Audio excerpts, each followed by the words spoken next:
El exagente del FBI e investigador profesional Bill Turner ha estado haciendo investigaciones sobre el asesinato de John Fitzgerald Kennedy desde el fin de semana que ocurrió. Su exhaustivo trabajo le ha permitido tener una visión excepcional de los eventos y razones que precedieron a la muerte del presidente Kennedy. Había mucha rabia acumulada por el hecho de que él no hubiera podido proveer una cobertura aérea durante los sucesos de la Bahía de Cochinos. También por el hecho de que él hubiera decidido no invadir a Cuba durante la crisis de misiles de 1962. Después de estos sucesos, John Kennedy reprendió a la CIA porque ésta pretendía llevar un perfil demasiado alto y quería la invasión directa de Cuba. Kennedy dijo que quería continuar con la campaña en contra de Castro, pero quería que esta fuera de bajo perfil y que no se notara. De hecho, los hermanos Kennedy desarrollaron una agenda al respecto en la que Bobby era, además, un protagonista. Se realizaría una serie de redadas de sabotaje y una serie de intentos para asesinar a Castro. Además, habría equipos preparados para entrar en Cuba en caso de que fuera propicio realizar una segunda invasión. Aquel plan era de bajo perfil, ciertamente, pero también era de alta intensidad y se fue realizando desde el final de Bahía de Cochinos hasta el momento del asesinato de Kennedy. Basándose en el testimonio de Bill Turner y usando documentos secretos revelados bajo el acta de registro sobre el asesinato de Kennedy, se ha ampliado mucho la investigación sobre el plan secreto de los hermanos Kennedy en contra de Fidel Castro. Los dos investigadores y escritores que se ocupan de esto son de Atlanta y han dado al plan de los Kennedy el nombre de Proyecto Libertad. Durante los últimos 7 años, Lamar Waldron ha construido una formidable base de datos sobre este plan secreto y su posible relación con el crimen del presidente Kennedy. Junto a su colega Tom Hartman, Waldron ha obtenido acceso a los individuos que estuvieron más cerca de estos eventos y así ha logrado revelar algunos de los más oscuros secretos ocultos en el centro mismo del asesinato. Los Kennedy estaban decididos a tomar algún tipo de medidas contra Cuba antes de que finalizara el año 1963. La razón principal para ello era que querían evitar que ese país se convirtiera en un balón político durante las campañas de 1964, que se iniciarían, por supuesto, a comienzos de ese mismo año. Como muchos sabrán, las acciones en contra de Fidel Castro se iniciaron en 1959, durante la candidatura de Richard Nixon, quien las llevó a una escala mayor en 1960, con la intención de asesinar a Castro antes de las elecciones. Nixon pensaba que así vencería a Kennedy en los comicios, pero no logró su cometido. Kennedy heredó de Nixon muchos de los programas que desataron los eventos de Bahía de Cochinos. Existía un proyecto de la CIA llamado Mangosta al que Bobby prestó mucho de su apoyo, pero este no funcionó como tampoco funcionaron los demás programas que había.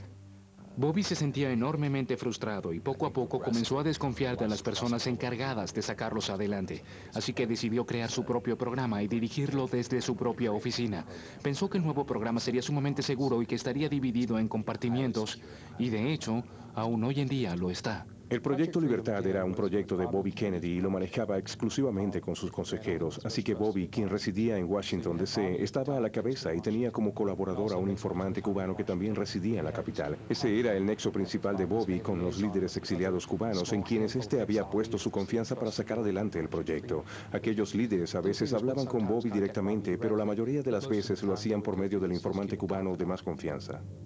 Se estaba organizando una segunda invasión a Cuba utilizando a un grupo de exiliados de ese país. El informante cubano de Robert Kennedy estaba a cargo. Harry Williams fue parte de la brigada de invasión durante los sucesos de Bahía de Cochinos. Cuando este regresó de Cuba, Bobby Kennedy lo llamó para que trabajara en su proyecto al lado de los exiliados cubanos. Puedo asegurar que Harry era un hombre de una presencia imponente, un hombre de gran carisma, si se quiere. Una vez lo entrevisté y me dijo que las acciones contra Cuba se realizarían con base en un lugar llamado Montecristi, en República Dominicana. Sin embargo, el carácter de aquellas acciones cambió cuando un alto oficial en La Habana se unió a nosotros y surgió la oportunidad de asesinar a Castro y de dar un golpe de Estado.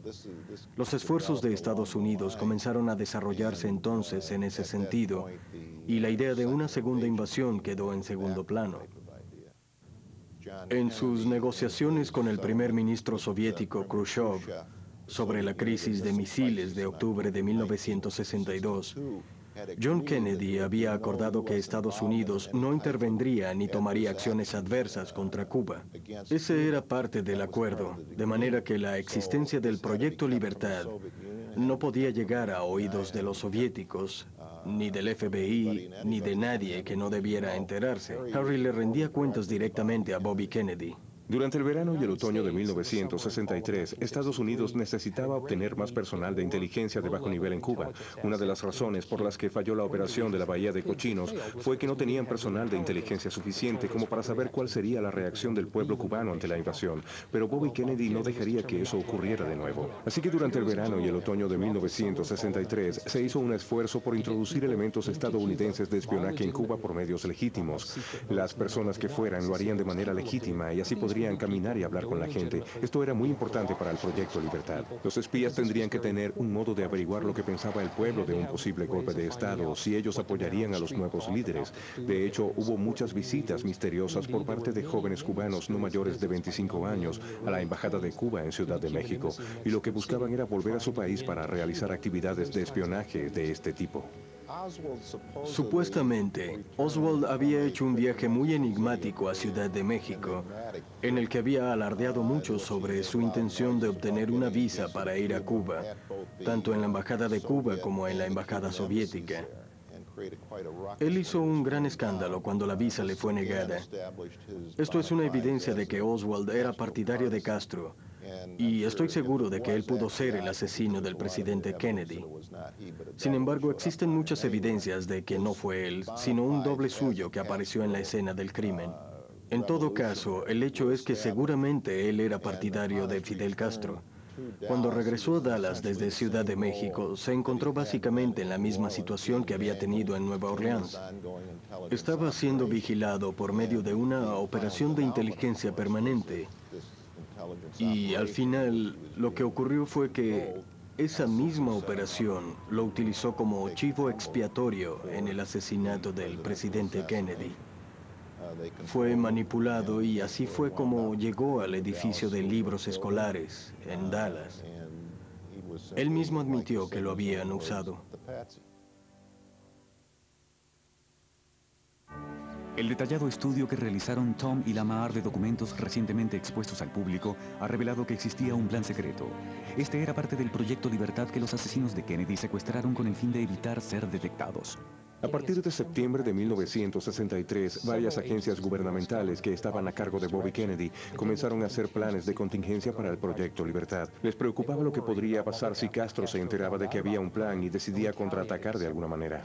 Entonces, Bobby se vio enfrentado a un serio problema. Tenía un plan que muy probablemente acabaría con el gobierno de Castro. ¿Qué pasaría si Castro se enteraba antes de que se tomara la acción? ¿Qué pasaría si él decidía lanzar un ataque sobre los Estados Unidos? No digamos un ataque militar, sino más bien una especie de ataque súbito. Por ejemplo, podría ordenar el asesinato del embajador de Estados Unidos en Panamá, en Guatemala o algo por el estilo.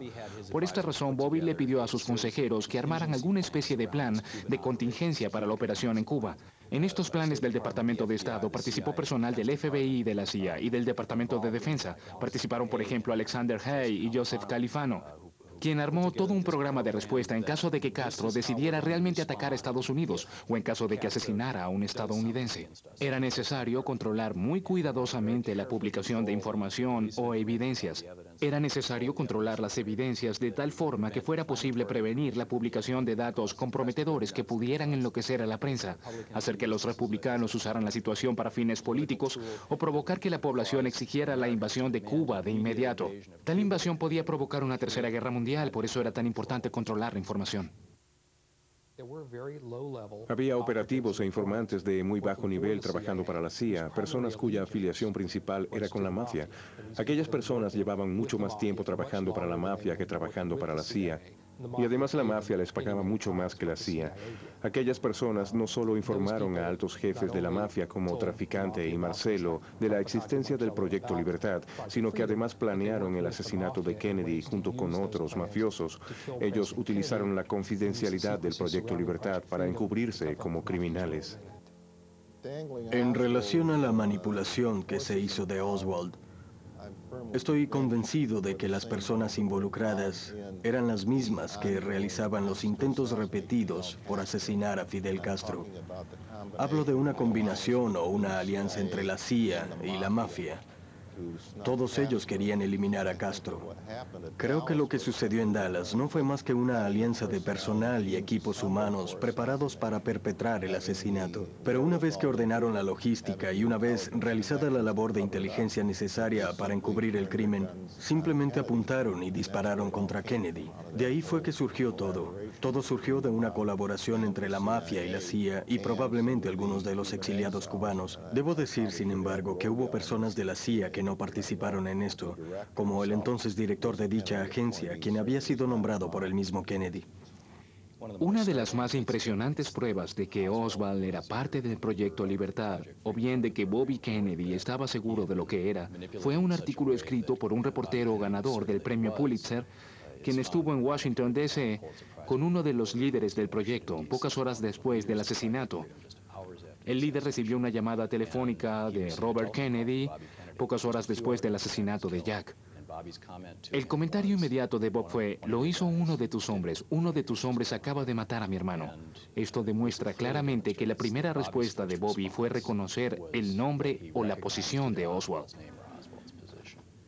Bobby pensó que alguien se había infiltrado en el Proyecto Libertad. Esto nos muestra también por qué fue que se invocaron de inmediato los planes de contingencia para Cuba y por qué el gobierno se tomó tantas molestias para violar las leyes estatales y federales, llevarse el cadáver de John Kennedy de Dallas, meterlo en la instalación federal de Bethesda, etcétera, etcétera. De pronto todo parece tener sentido. Algunas personas que trabajaron en el Proyecto Libertad nos informaron que a través de ciertos intermediarios, Robert Kennedy dirigió algunas de las actividades de la autopsia para garantizar que se respetaran ciertas consideraciones en beneficio de la seguridad nacional, pero tales consideraciones siguieron vigentes aún después de terminada la autopsia. Inmediatamente después de la autopsia, el cuerpo fue puesto en custodia del teniente coronel Alexander Haig. Este, por supuesto, había sido uno de los autores de los planes de contingencia para Cuba. Todas las conversaciones que hemos tenido con personas allegadas a Bobby señalan claramente que al menos durante los primeros días, quizás semanas, posteriores al asesinato, él pensaba que el programa que él había llevado había sido manipulado con mala intención para matar a su hermano. Él debió pensar que era en cierta medida responsable de la muerte de su hermano. Estoy convencido de que el asesinato de John F. Kennedy surgió de una colaboración entre la CIA y la mafia, que en ese entonces planeaban asesinar a Fidel Castro. Siento que toda la tramoya que se había armado para eliminar a Castro se volvió contra Kennedy cuando se acumularon los motivos para deshacerse de él. Si hoy en día saliera a la luz la verdad de todo lo que pasó, un número de figuras políticas y mediáticas importantes quedarían al descubierto. Pienso que esta clase de exposición es muy saludable. Creo que la gente de este país tiene derecho a saber cuán capaz es su gobierno de encubrir cosas. Aquellos hechos se debieron no tanto a la participación de delincuentes, sino a la obediencia que dictaba el gobierno. A veces la gente en quien crees te traiciona, al igual que el gobierno en el que crees y los oficiales en quienes crees. Te dicen mentiras abiertamente y lo saben. Ese tipo de traiciones realmente le destrozan a una el alma. Por eso tengo rabia.